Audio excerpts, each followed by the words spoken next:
श्री कृष्ण कहते हैं, मांस खाना पुण्य है या पाप। जरूर सुने। जय श्री कृष्णा, जय श्री हरि विष्णु। दोस्तों, आप सभी जानते हैं कि इस जगत में ईश्वर ने अनेक प्रकार की योनियां बनाई है। उन्हीं योनियों में जीव जंतु भी शामिल है और अनेक प्रकार के कीड़े मकोड़े भी हैं। इनमें से कुछ बड़े जीव और कुछ छोटे जीव हैं। इनमें से कुछ ऐसे जीव हैं जिनको कुछ दुष्ट मनुष्य मार कर खाते हैं। मित्रों, कुछ मनुष्यों के मन में यह सवाल अवश्य उठ रहा होगा कि क्या भगवान ने जीवों को मारकर खाने के लिए बनाया है? क्या मांस खाना पुण्य है या पाप? आज की इस वीडियो में हम आपको यही बताएंगे कि जीवों को मारकर खाने से पाप लगता है या नहीं। जैसे पशु पक्षी, भेड़ बकरी, गाय भैंस, मुर्गा आदि समस्त प्राणियों का मांस खाने से मनुष्य को अपने जीवन के अंतिम दिनों में कौन कौन से पाप भोगने पड़ते हैं। तो चलिए दोस्तों, आज की इस वीडियो में जानते हैं कि जीव जंतुओं को मारकर खाना कितना सही और कितना गलत है। ऐसा करने वालों को यमलोक में यमराज के द्वारा कौन सी सजा मिलती है। मित्रों, इस कलयुग में ऐसे लाखों करोड़ों लोग मिलेंगे जो मांस खाते हैं और मांस खाने को सही मानते हैं और कहते हैं यदि हम इन जीवों को नहीं खाएंगे तो इनकी संख्या बढ़ जाएगी और यह संख्या में मनुष्यों से ज़्यादा हो जाएंगे। इसलिए भगवान ने इन जीवों को हमें खाने के लिए ही बनाया है। इनको मारकर खाने से हमें कोई पाप नहीं लगता।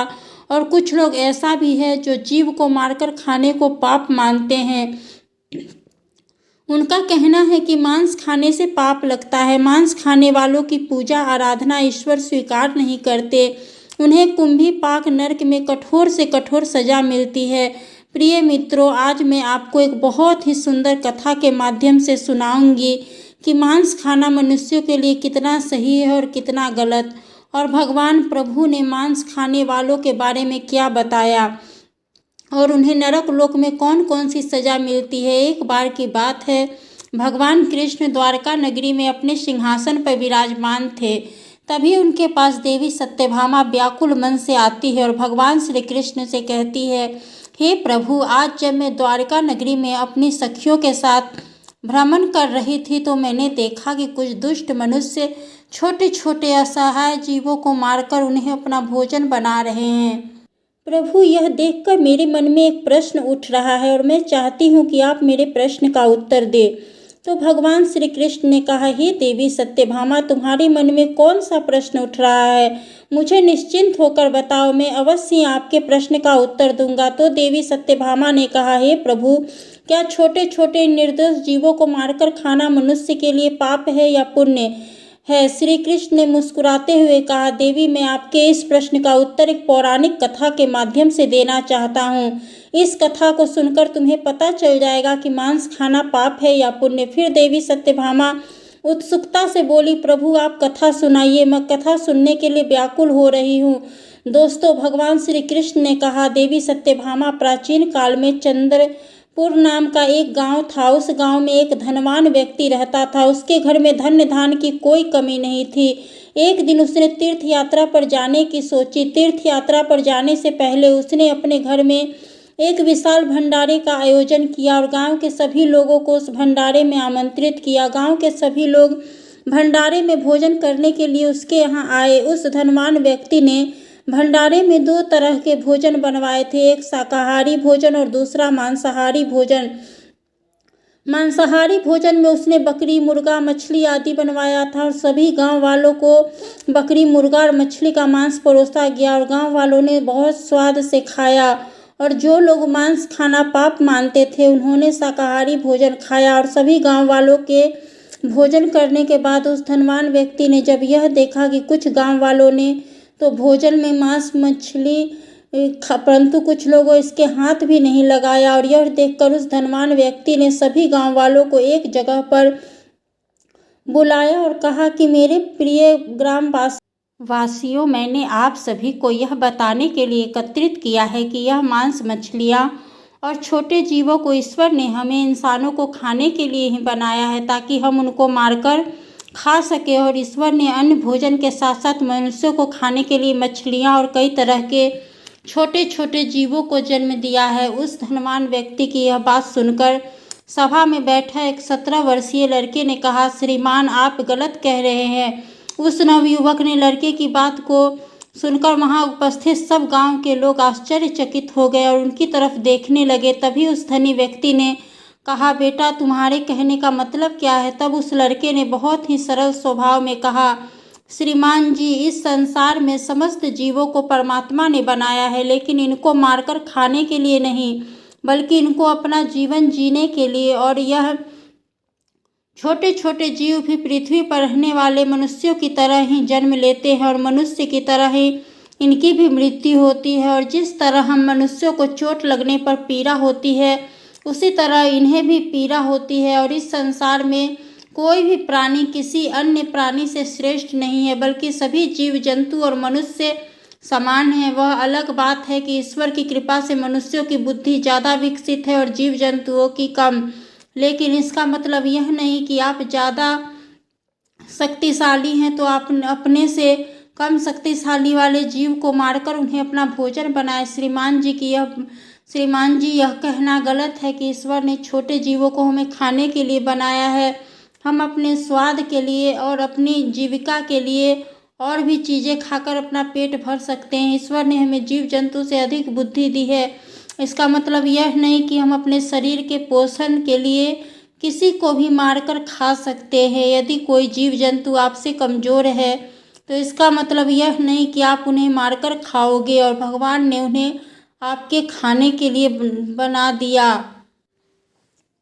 अगर आपको छोटे जीवों को मारकर खाने में अच्छा लगता है तो ठीक उसी प्रकार शेर, चीता और बाघ जैसे बड़े जानवर को हमारे शरीर का मांस बहुत स्वादिष्ट लगेगा और वे जब चाहे हमें पकड़कर अपना भोजन कर सकते हैं।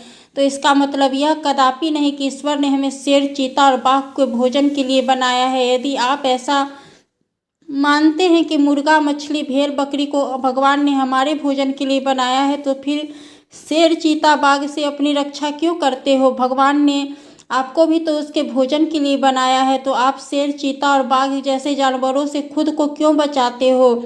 आगे वह लड़का उस धनवान व्यक्ति से कहता है, हे श्रीमान, जिस प्रकार आपको अपना शरीर प्यारा है, आपको अपनी जान प्यारी है, उसी तरह सभी प्राणियों को अपनी जान प्यारी है और अपना शरीर प्यारा है, चाहे वह छोटा जीव हो या बड़ा।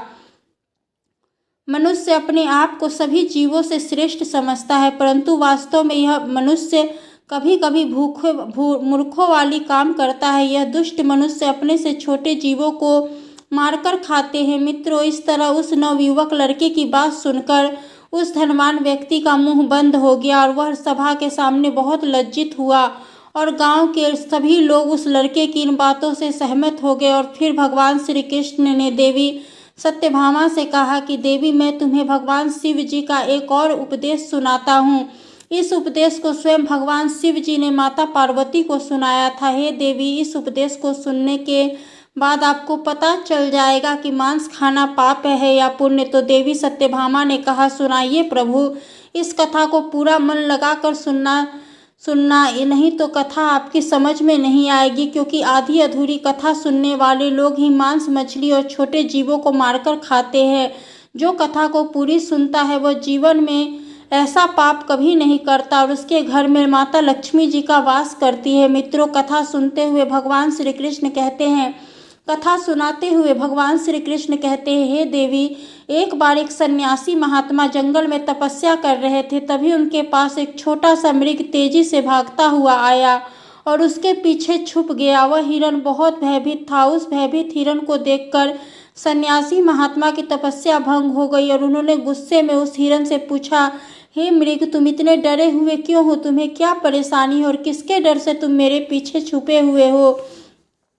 मित्रों, वह सन्यासी महात्मा उस हिरण से यह पूछ ही रहे थे कि तभी वहां एक व्याध आ पहुंचा जिसके हाथ में धनुष और बाण थी। वह व्याध सन्यासी महात्मा से कहने लगा, हे सन्यासी, इस हिरण को मुझे दे दो। मैंने इस हिरण को अपना शिकार बनाने के लिए इसका पीछा काफ़ी दूर से किया है, इसलिए इस हिरण पर मेरा अधिकार है और यह मेरा शिकार है। मैं इसे मारकर अपना भोजन बनाऊंगा। व्याध की यह बात सुनकर सन्यासी महात्मा उस पर हंसने लगे और बोले, अरे मूर्ख, तुझे इतना भी नहीं पता कि इस संसार में किसी जीव पर किसी का अधिकार नहीं होता। हर प्राणी पर केवल उसका ही अधिकार होता है। फिर शिकारी कहता है, नहीं, इस हिरण पे मेरा अधिकार है और मैं इसका शिकार करके इसको मारकर खाऊंगा। तब सन्यासी महात्मा शिकारी से कहते हैं, किसी प्राणी को मारकर खाने का अधिकार तुम्हें किसने दिया, और किसको मारने का अधिकार तो उसको भी नहीं है जिसने इसे जन्म दिया है। किसी भी जीव को मारना पाप है, क्या तुम इस बात को नहीं मानते? तब शिकारी कहता है, हाँ सन्यासी, किसी जीव के मांस का भोजन करना पाप नहीं है और जीवों को मारकर मैं उन्हें इस जीवन से मुक्त करता हूँ। फिर ऐसा करना पाप कैसे हो सकता है? ये तो उनके लिए सौभाग्य की बात है। और वैसे भी यदि मैं नहीं खाऊंगा तो कोई ना कोई तो इसे मारकर खाएगा ही। और अगर जीवों को मारना पाप है तो राजा महाराजा इनका शिकार क्यों करते हैं? क्या इन्हें मारते समय पाप नहीं लगता? व्याध की यह बात सुनकर वह सन्यासी महात्मा समझ गए कि इसकी बुद्धि शिकार करते करते और मांस खाते खाते मंद पड़ गई है और इसे पाप और पुण्य का ज्ञान नहीं है। तब वह सन्यासी महात्मा उस शिकारी को एक कहानी सुनाते हुए कहते हैं कि हे वत्स, इस कहानी को ध्यान से सुनना कि लोग जीवों का शिकार क्यों करते हैं और मांस क्यों खाते हैं और इसे खाने से हमें कौन सा पाप भुगतना पड़ता है। तब कहानी सुनाते हुए सन्यासी महात्मा कहते हैं, हे व्याध, एक बार अंग देश में भयंकर अकाल पड़ गया। लोगों की फसलें पूरी तरह से नष्ट हो गई थी। वहाँ के लोग भोजन की तलाश में इधर उधर भटकने लगे और लोग भूख से मरने लगे थे। अपनी प्रजा की यह दशा देखकर वहाँ के राजा को इस बात की बहुत चिंता हुई कि लोग भूख से मर रहे हैं और उसके लिए कुछ भी नहीं कर पा रहे हैं। तभी उस राजा ने एक सभा बुलाई और अपने मंत्री से पूछा कि लोगों को इस भोजन के अकाल से और भूखमरी से कैसे बचाया जाए। राजा की बात सुनकर सभा में उपस्थित सभी महामंत्री सोच में पड़ गए कि इसका उपाय क्या है। तब उस सभा में एक मांस खाने वाला व्यक्ति बैठा था। उसने सोचा कि मांस को भोजन में शामिल करने का यह अच्छा मौका है। यदि राजा की अनुमति मिल गई तो हम खुलेआम जीवों को मारकर अपना भोजन बना सकेंगे और मनमानी करेंगे, कोई रोक टोक भी नहीं होगी। उसने राजा को सुझाव देते हुए कहा, महाराज, इस भूखमरी से बचने का एक उपाय है, क्यों न हम जीवों को मारकर उसका मांस खाएं। इससे भूखमरी का संकट भी दूर हो जाएगा और भोजन का अकाल भी खत्म हो जाएगा। इसमें धन की खर्च भी नहीं होगी और हमारा पेट भी भर जाएगा। सभा में बैठे सभी लोगों को यह बात सही लगी और सबने बोला, महाराज, भूखमरी से बचने का यही एकमात्र उपाय है। लेकिन राजा के महामंत्री उस व्यक्ति की इस बात को बिल्कुल भी सही नहीं लगा और वह सभा में चुपचाप बैठा था। तब राजा ने पूछा, महामंत्री जी, आप चुप क्यों बैठे हो?